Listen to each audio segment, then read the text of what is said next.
who may be watching this and thinking, oh my god, this is just too much work for freaking radish cake, but to me, honestly, this is why I love to cook. It's like, I love, you know, kind of obsessing and then perfecting these little things that most people don't really care about. This recipe is not going to be the other typical radish cake recipe that you'll find online because I'm making it the way I like it, okay? So the major difference is, number one, I'm not going to steam it. So I'm going to show you how to bypass that steam step. So usually recipes would tell you to shred them or cut them in dices, you know, or whatnot, okay?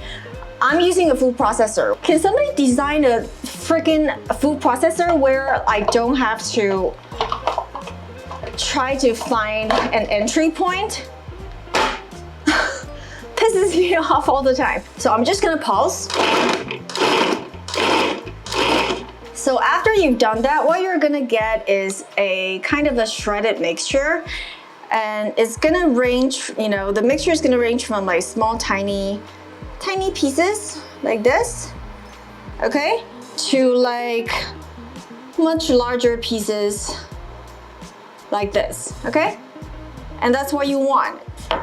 And if there's like any big stubborn size pieces that's inside there that, you know, wouldn't get broken down, you could just cut it with a knife, no big deal. So after you've done that, in a pot, I have 1 cup pork stock and then 1 cup water. This is all store-bought, by the way, but if you can't find it, you can use any other kinds of stock. But what I would say is your radish cake is going to taste like the stock that you're using, right? Plus the radish. So if you want that radish flavor to really shine, you don't want to use anything that is, you want to use something that's neutral, okay? Not too much celery, or, you know, not too much like, definitely don't use something with tomato paste in it, you know, you get the point, just something neutral, okay? So I'm going to add all of these mixture, this shredded daikon into the pot. And I'm just going to add salt, and that's it. I'm not going to add anything else. Like I said, I want this radish cake to really, really taste like radish or whatever vegetables that you're using, okay? Now, bring that to a simmer, put a lid on, and then you're gonna cook it for about 10 minutes. That's how long it takes for the daikon to get really soft, okay? But if you're using, say, zucchini, it's going to get soft a lot faster than that. Probably, I'm gonna say 3 to 5 minutes. So it really depends on what vegetables you're using. So, but in this particular case, 10 minutes will suffice, okay?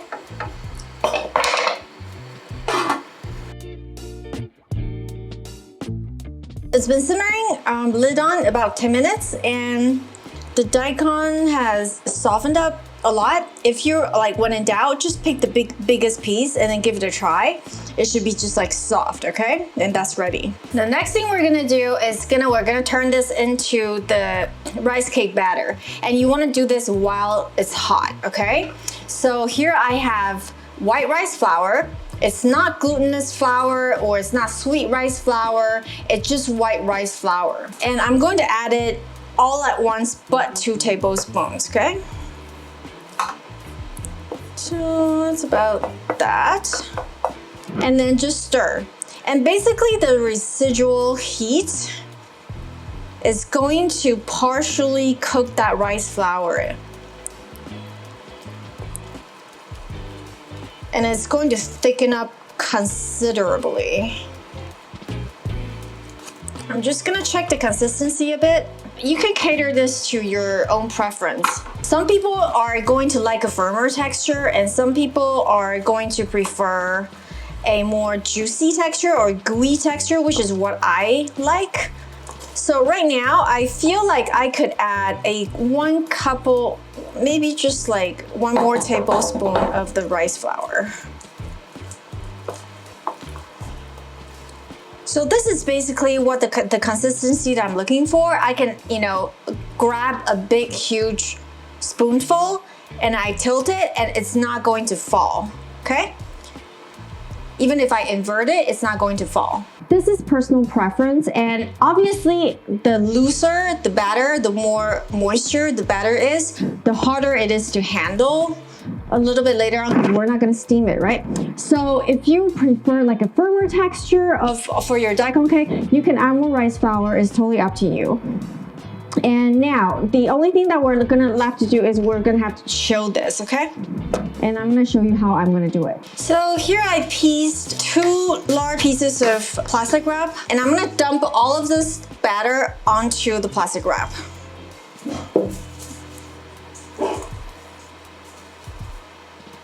And by the way, this step is only necessary if you are like me, who's like kind of a little bit of OCD and want my radish cake to be a perfect square, okay?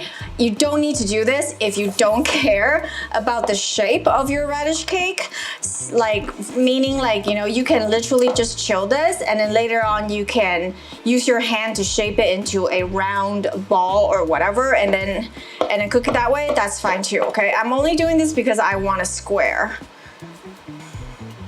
Now, I'm going to fold it over, pat it down a little bit, and then I'm gonna use my pastry cutter to kind of gather the side. And I'm gonna fold this over as well so I can get a big square. You see? Okay, once I've done this, I'm going to just push the rice cake out to fill the corner. And then I'm gonna use my pastry cutter to get a straight edge, okay? So you basically want a square that's about 1 inch thick, okay? And you really want the top to be as flat, as level as possible, okay? And you're not, you know, this is not time sensitive step. You can be here and then just like, you know, manipulate this to perfection as your heart's content. Like, you know, you're not pressed for time here. So I'm basically, you see, I'm using 2 to get that perfect straight corner. If you want to cook this, like, you know, on the day that you're making this batter, you can put it in the freezer for like maybe 1 or 2 hours, and then that will firm it up really fast. If not, you can do it in the fridge. But either way, 30 minutes before you're going to fry these, I'm still going to leave it in the freezer for about 30 minutes. If you're, you know, if this is chilled inside the fridge and you're making this the day before, it's in the fridge, it's cold, but I still want it to firm up a little bit more so it's easier to handle. So 30 minutes before, give it a flash freeze in the freezer. So this is the next day, and I just transferred my batter, my radish cake batter, from the fridge to the freezer because I want it to firm up even more. I don't want it to be like frozen solid or anything, but I want it to be hard enough that I can easily handle it. So anyway, so let's talk about the sauce, okay? So we're doing a mushroom XO sauce, and XO sauce is a very, very common, I'm gonna say like necessary almost, like condiment that goes with radish cake. I feel like that's sort of the main reason why people eat radish cake anyways, is to eat the XO sauce. The first thing, mushrooms. I have 2 types of mushroom here. I have a shitake, which is super common, okay, in Asia, probably the cheapest kind of mushroom that you can get there. And then I have another, like, you know, a larger porcini here, okay? But you can use any type of mushrooms you like, except I would say don't use button mushrooms, okay? It's kind of tasteless and it's just like watery. These, like, you know, if you want to go like budget friendly, shiitake is what I would do, okay? So very simple. After you clean it, either with a brush or rinse it underwater, it doesn't really matter. I just cut the tip off, okay? I'm not gonna remove the whole stem. I actually like the stem and I like the shape of the stem, okay? And I'm just gonna cut it into thin slices. Like that, right? And same with the other types of mushrooms, okay? So, just gonna cut it into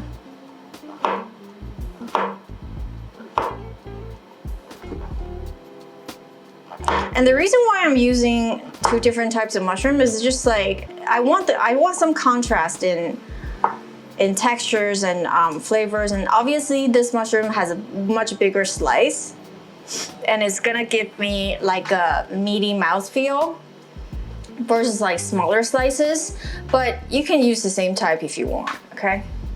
The next thing is dried shrimp. This is probably, if you're not familiar with this is where you go like, I don't know if I want to make an effort and go out to get these. You can get these easily online or in any Chinatown or Chinese grocery store. It's very common.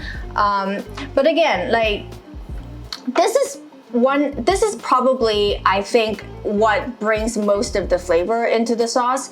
But if you don't want to use it, or you're like unfamiliar, or you can't get it, or for whatever reason, remember, this is a recipe that I would like you to think of more as a concept recipe, meaning like it's very adaptable, right? If you're not using radish, you can use zucchini, and if you're not making this type of sauce, you can use like perhaps anchovies. Like basically it's just a concept of like what you can do, and then you can make this recipe with the ingredients that you have on hand.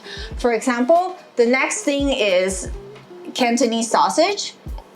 Also very common in Chinese grocery stores, but if you can't get it, I would say you can use maybe a Spanish chorizo with maybe real shrimp instead of dry shrimp, and you're gonna get a, obviously the flavor is not going to taste like Cantonese XO sauce anymore, but you're gonna get a whole different profile, right? You're gonna get smoky Spanish European type of thing going on. So you can really sort of use your imagination and then kind of adapt it however you like. And then in my food processor, I have garlic and shallot and a little bit of white pepper, okay? And I'm gonna add the dry shrimp in there. First, I'm gonna make a paste out of this with oil. This is an oil-based sauce. So it's gonna be quite oily, but that's how it's supposed to be, okay? And then I'm gonna first cut these into little dices first. And then I'm gonna puree this. Once you have like a coarse puree like this, it's good, okay? It doesn't have to be completely smooth, okay? And then I'm gonna add my sausage. And I'm just gonna pulse it. It's gonna chop some of these sausage into like tiny little pieces, and then it's gonna have like a little bit like bigger pieces remain that that you bite into. So the little pieces are going to basically essentially render and then flavor the sauce itself, and the bigger pieces are there for you to like bite into it and have like a a burst of that sausage flavor. Wait, what's going on?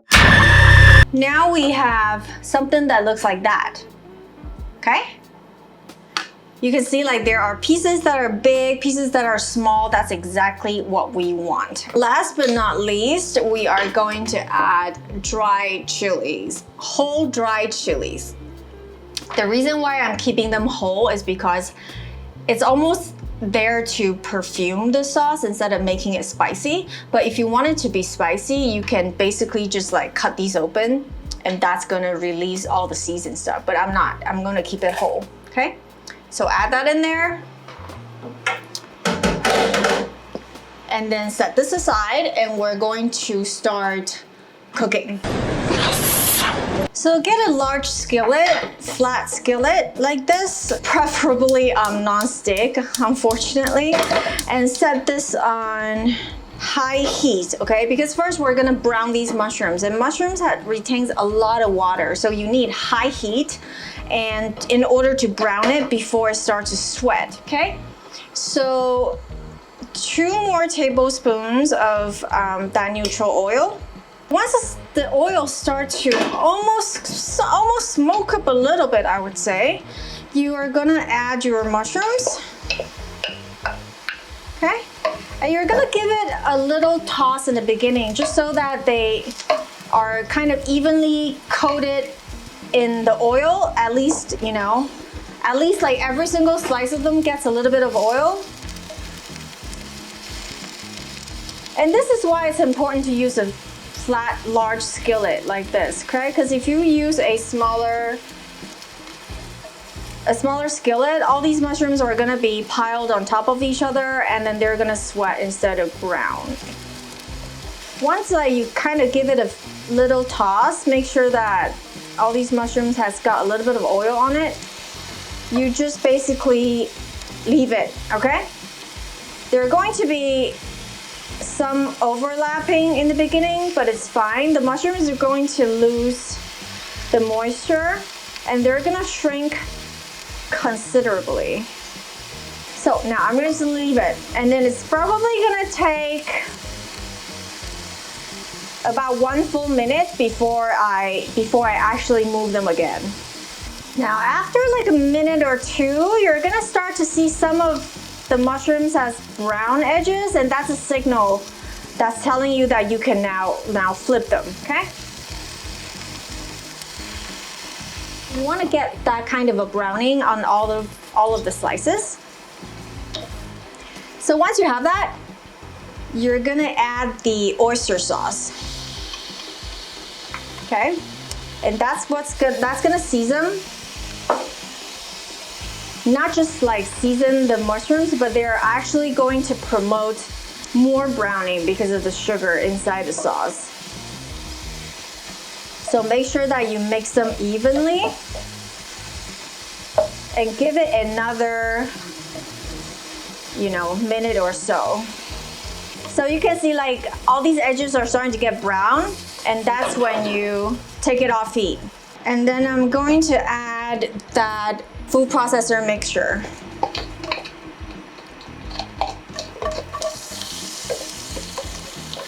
And I'm turning my heat down to like maybe medium, okay? At this point, you don't want the heat to be too high.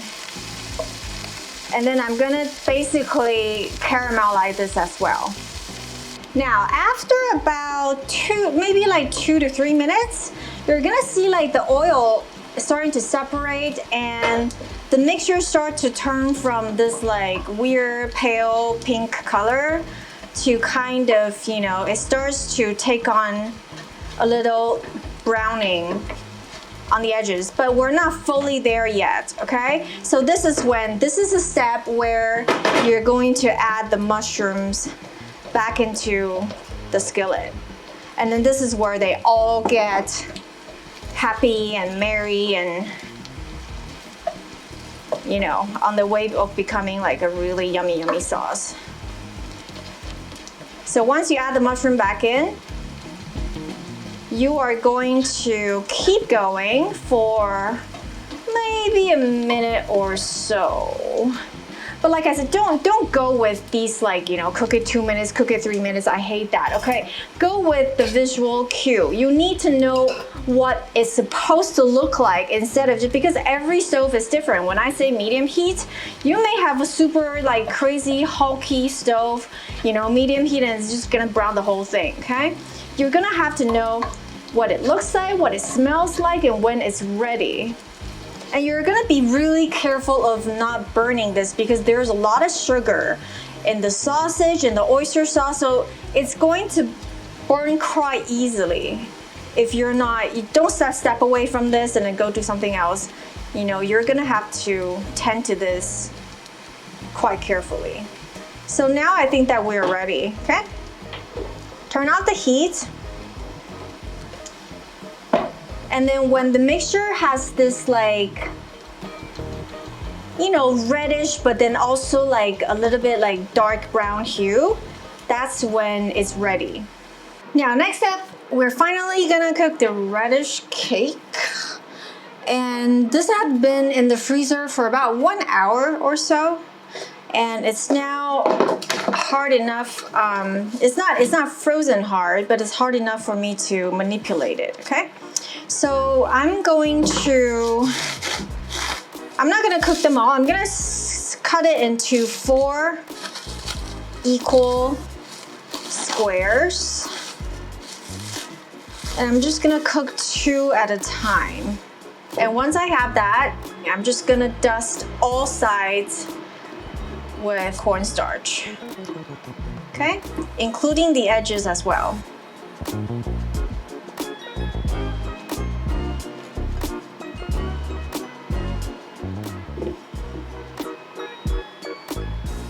You don't want the cornstarch to be crazy thick, but you want it to be enough that it's coated in a thin layer, like that. So I'm preheating the skillet, same skillet, non-stick, please. Has to be non-stick, okay? So I've added enough oil to coat the entire bottom, okay? You have to make sure that have to coat the entire bottom. And don't worry about it being oily. Most of this oil is not going to get absorbed, okay? So I preheated on medium-high heat just to get it hot. And then I'm gonna lower the heat down to medium-low heat. Then I'm going to add my radish cake.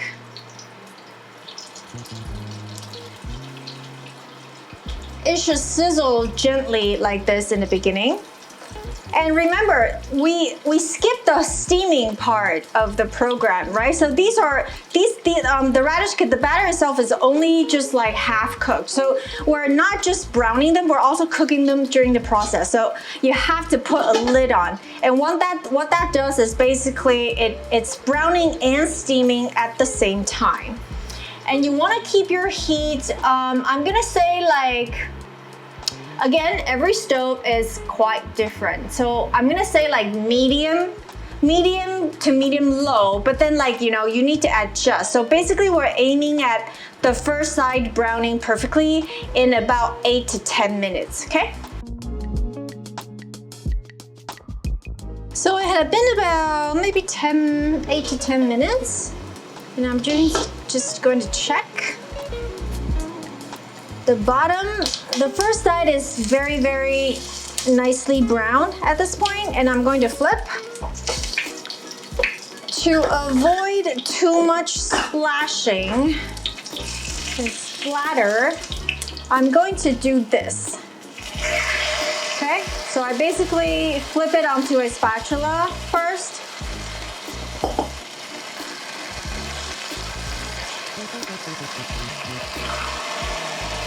There. And then I'm going to put that lid back on, and that's going to continue to cook for another 8 to 10 minutes. So it's been like about 8 minutes, and the second side is going to brown a little faster than the first side, understandably. So now I am going to brown the edges as well. And how I'm gonna do that is I'm gonna stack them together. I'm gonna crank up the heat a little bit to maybe about a medium-high heat.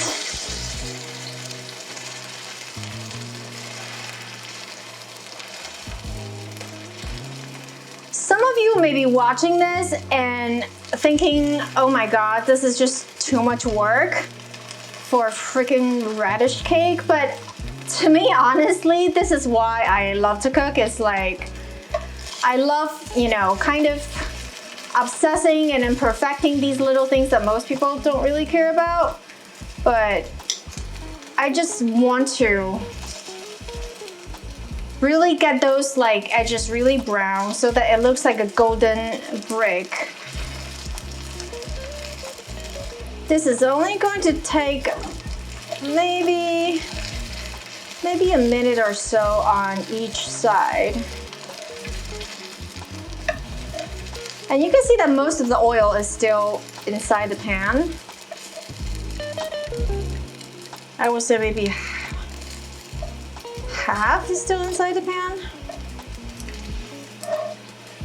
So now, that's what you want. You want these edges to be crispy as well. You can't really see in the video. The video is kind of still kind of showing it sort of white-ish, but reality is actually quite browned. Once you're satisfied with the browning, which I am at this point, you can put it onto the serving plate. And please let this rest for like a couple minutes before you dig in, because it's like lava inside. While the radish cake is cooling off a little bit, I want to talk about the last component, and that's the egg. Okay, not just any egg, but these are onsen eggs. Onsen means hot spring in Japanese, and these are super easy to make. So I'm not gonna actually show you how, because it's this easy. Okay, if you have a sous vide machine, you basically set it at 70 degrees Celsius, and then you cook these eggs for 20 minutes. That's it. After that, you can put them in ice water to cool it off.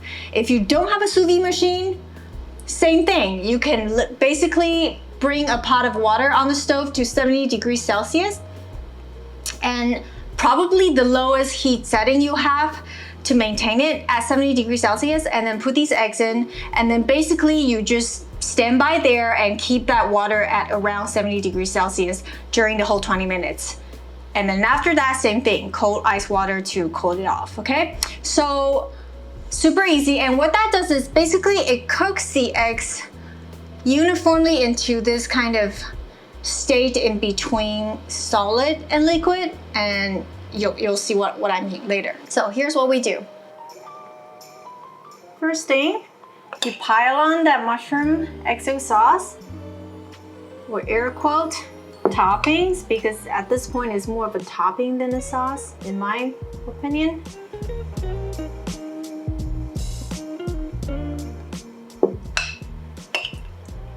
And don't be shy about it, because that's really, really flavorful, good stuff, okay? Now we're gonna make a little bit of a indentation here, so my onsen egg can go on top.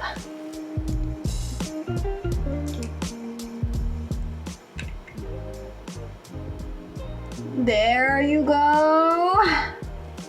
Perfect. So you see what I mean? That it's in between liquid and solid. And even the yolk is going to be in this like gooey state. That's perfect. So there you have it. My version of Cantonese radish cake with a mushroom XO sauce. And last but not least, that beautiful onsen egg on the top. And I'm gonna break this egg open so you can see what it looks like inside. You see how gooey and kind of solid and yet liquid that yolk is? And this is my version of a Cantonese radish cake. And I will show you what it looks like inside.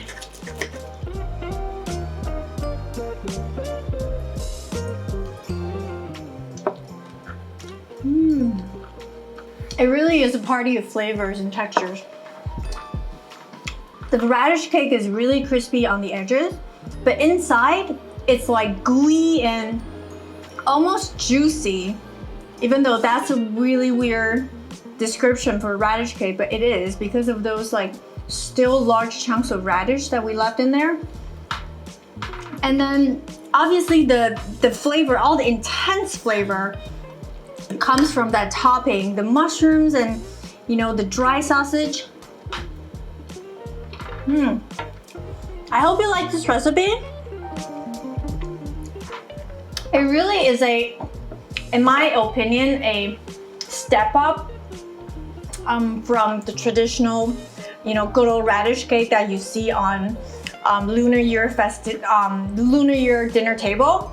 I hope you like this recipe. Remember, I'm going to put other variations that you might be able to try inside the recipe, so that even if you want to make this entirely different but based on the same concept, you can as well. So let me know if you like it, and I'll see you next time. Bye.